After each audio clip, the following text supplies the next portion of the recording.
Welding fumes contain metal particles, gases, and vapors that can irritate the lungs, damage the nervous system, and lead to long-term health problems if they're not controlled properly.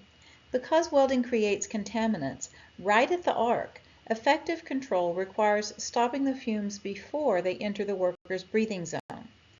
The hierarchy of controls guides every safety decision. First, eliminate the hazard, then substitute, then engineer controls, then administrative measures, and finally PPE as the last line of defense.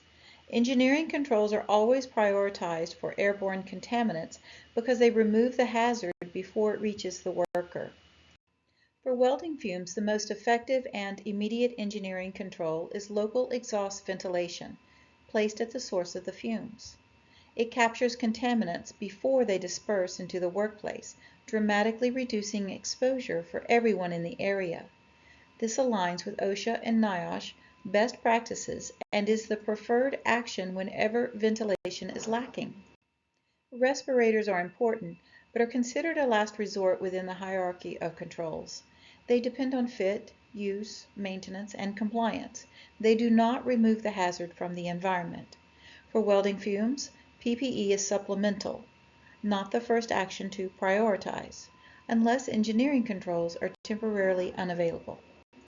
To protect workers from welding fumes, start with engineering controls like local exhaust ventilation. It's the fastest, most effective, and most sustainable way to reduce airborne contaminants. Remember, remove the hazard first, and rely on PPE only when higher level controls aren't enough. Hit subscribe to stay sharp with Field to Compliance, and keep learning these quick exam ready fundamentals.